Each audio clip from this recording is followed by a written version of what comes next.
Hey everyone, welcome back to my channel. So last weekend we were in Flagstaff for my birthday and I brought all of my supplies because on my birthday I wanted to hike up into the mountains and do a plein air style of painting. So that's what I'm going to share with you today, how I do that. So I found a nice little trail here and I sat down and started to paint. So what I brought was a water bottle full of water. I brought my pencil to sketch and some brushes. I brought my letter sparrow paints and my color guide that I've made with those paints. I also brought 140-pound cold press watercolor paper, and the trail was super busy. There was bikers and people walking by the whole time, and I also brought paper towel. Now I sketched and painted just directly in my lap. I didn't have anything fancy, no easel or setup or anything like that. And I started with a basic rough sketch. And I did this because when I'm doing trails, it's really hard to keep the perspective in mind when you're painting. So I did a quick sketch of the trail, some of the fencing, and the trees. So plein air is French for open air, meaning that when someone says they're doing a plein air painting, they are doing it outside. I really like doing plein air paintings because it keeps my paintings really loose, almost sketch-like. And so it's really fun to go outside and kind of do a painting sketch of what's in front of you.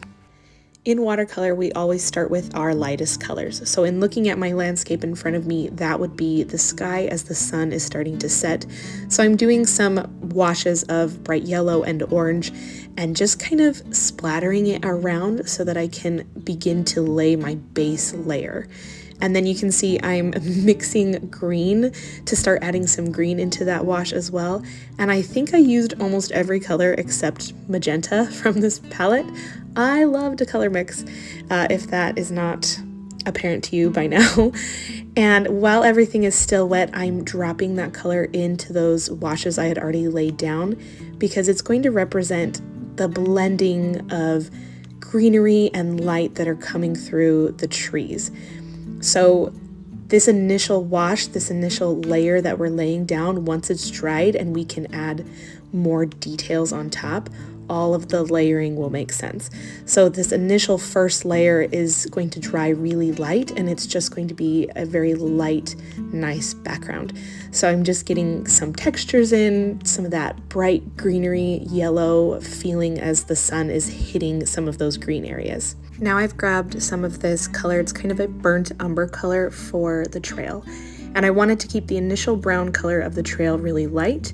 And I'm trying to follow my sketch as much as possible for this step because I do not want to lose the perspective of the trail, because once you lose the perspective, it just, the whole painting will be off. It won't look right. So I tried to keep really close to the sketch. And I also used a technique called wet on dry with my brush, where I kind of swipe my brush at an angle to the paper so that it only grabs some of the paper, leaving these kind of bumpy, scratchy marks where you can see some of the white paper and you can see some of the paint. I love using this technique when I'm doing dirt or anything that has a lot of texture. I felt like it gives it a nice dirt, rocky feel. Now I'm going to start doing the initial shapes of this main tree that's on the path. So I'm really looking at the tree right in front of me and copying the pine needle shapes, using my brush at its point and doing these side angle strokes really gives it that pine needle looking feel. And then I'm just swiping over some lighter color, kind of giving it a really blended look. I want some things to be really stark and some things to be blended out. And then picking up a darker brown and outlining the trunk. So as I add more layers, the trunk and the leaves and everything will become more clear. So don't worry too much about this first initial layer. It's kind of like getting down a sketch of it.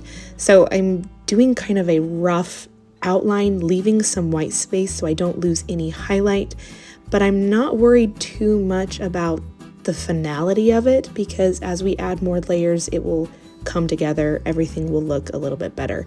I'm just mostly trying to get the colors down. So I'm getting the color down for the trunk, finding some areas where it needs branches coming out in among the leaves. I don't want everything to be super connected. I want to leave spaces because that gives the illusion of it peeking behind the leaves. So we're really just getting some of those first initial colors down. Then once it's all dry, we can come in and add more detail. One of my favorite parts about plein air painting is it really doesn't have to be exact in proportion to the landscape that you're looking at or even colors. It's really, like I said earlier, just a sketch. So even though it's winter coming into spring and everything is pretty brown and dead in Flagstaff, I decided to add a lot of different colors. So I'm using a lot of yellows, a lot of really bright greens, and I'm totally okay with that. I think it makes it look really good. So again, I am just adding in some of these newer shapes on top of that base layer.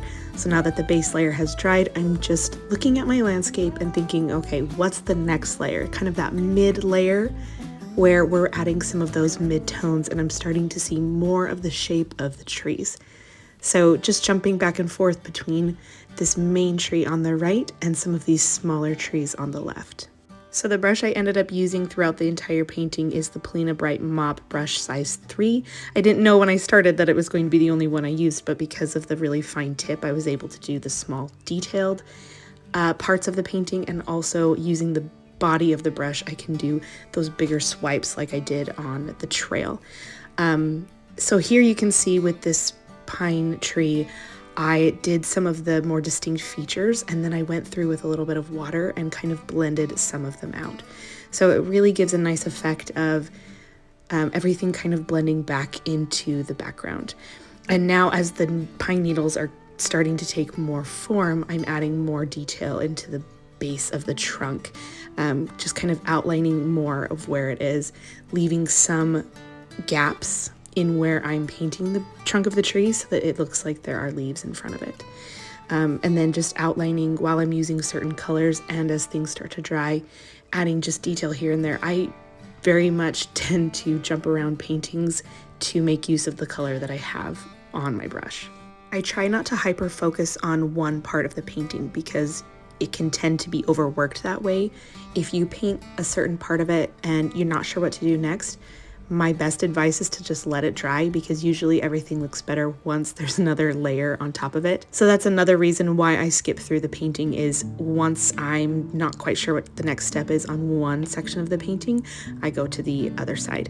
And then usually by the time I get back to the other side, when everything's dry, I'm like, oh yeah, the next step is to add more detail. Like here on the tree, I'm adding just the lightest bit of that darker contrasting detail. And make sure that when you add contrasting colors that it's very minimal, because that has a very powerful impact, because we have all of these different colors that are layered together, and we don't want to lose our lightest colors, our mid-tone colors.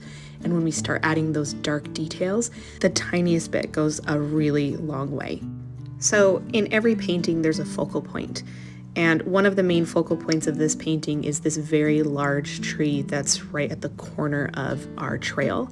And so now that I've got that tree pretty much situated in where I want the trunk and the branches kind of going, I'm going to start putting in some of this greenery for the trees around it. So to give these a really loose feel, I did very quick swipey motions to get that nice texture to represent the leaves. And then I'm mixing up a brown so I can start adding in just kind of the basic idea of where the trunks and the branches are on these trees. My favorite way to mix brown for tree trunks is to start with a typical brown, like a burnt umber type color, adding in the green so it represents that green feeling that we've got going on within our landscape painting already, and then adding some magenta to tone down the green. And doing it this way helps the colors on our painting be a lot more cohesive when they're all mixed in together, and it gives our browns a whole lot more depth when there's greens and magentas peeking through. I'm keeping my pressure really light, pretty much sketching the trunks of these trees and their branches, just sketching it with paint. And then I'm adding some yellow to the bottom of these trees, kind of representing grass or fallen leaves, or the sunlight that is coming through that big main tree and falling down around in this area. I'm also using the other end of my brush to scratch in some texture. I did that earlier as well. This technique really helps to get some nice organic texture representing branches or grass. If you remember back to the beginning of the painting where I said we lay that initial wash down because it's representing light, this is the point in the painting where it's just nice to look back and see, okay, it does look like there is sun or some kind of brightness shining through that big main tree. So I make sure to add some yellow or orange type leaves to have that reflective look, like the sun is really hitting them and making them glow. All right, now we need to take a break from the right side of our painting and really work on the trees on the left side. So the trees on the left side are a lot thinner, taller, kind of more spindly, young looking trees. I did a group of 3 because that's always really appealing to the eye. And again, I just kept the trunks really light, the branches really light and thin, and then I'm gonna go through and add the greenery.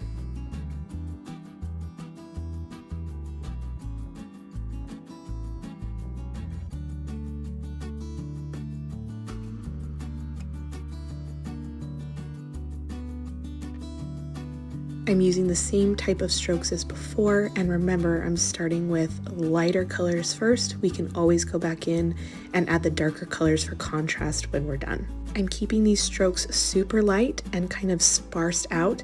I'm really looking at the landscape and realizing that these type of pine trees don't have a whole lot of pine needles and greenery clumped together. It's really spaced out, and so I'm trying to mimic that look.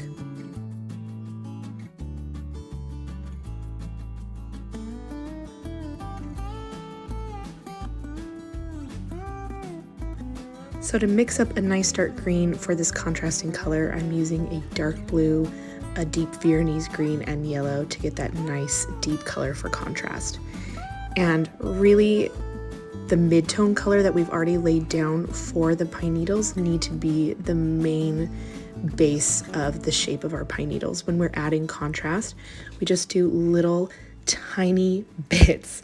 So I just feel like I can't stress that enough, that a little bit goes a long way, and you're just kind of accenting and creating a shadow, if you want to think about it that way, on those pine needles.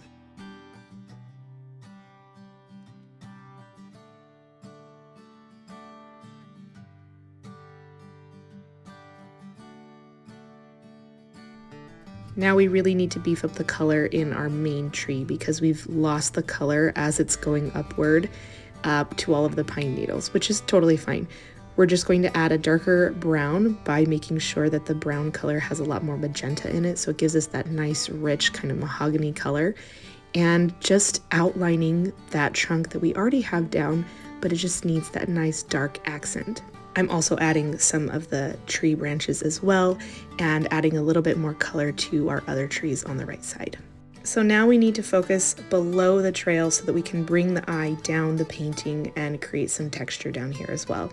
On the other side of the trail are these fuzzy looking little plants. There's some kind of cactus. In Arizona, we have a lot of pine trees, forests, but then cactus, little fuzzy cactuses as well. It's such a unique landscape. Come to Arizona and see sometime. But I'm just creating some of these textured plants down along the bottom here to give some variety, some interest, and to bring our eye down. I'm using that same color I used on those little tiny cactuses to sweep across the trail and create even more texture with that dry brush. So if I sweep it at a side angle, the paint will catch on the ridges of the paper, giving me that nice scratchy texture that I want when I'm creating like a dirt look. I've mixed up a deep magenta color to start creating our little fence posts. So this trail has a cute, like deep rusty red fence along it. And the reason I wanted to keep everything behind the fence posts pretty much blank is because I don't want the fence posts to be washed out. Now that we've got these little quick sketched out fence posts in this deep red color, I can go back and add a little bit of color, but it gives this nice illusion that they're there and that they're present. There's stuff around it, but now we can see them really well because we didn't paint anything really behind it. Now I'm picking up a really bright yellow-green color and adding texture where I feel like it needs a little bit of added leafy look. So in that blank space above the posts, around the posts, so that it looks like we didn't purposefully leave it blank, but that it was always supposed to be that way. And we're going to add texture down along the bottom of the trail as well.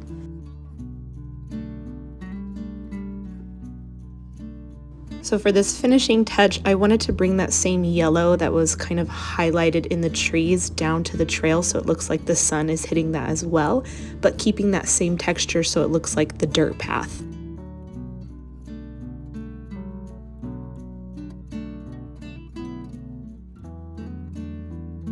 So I finished with the painting and then realized the watercolor had definitely soaked through the paper towel onto my dress, so be aware of that when you do your plein air paintings. But I hope you enjoyed this painting and that you picked up some tips and tricks for your own plein air paintings, and I will see you all next time. Bye.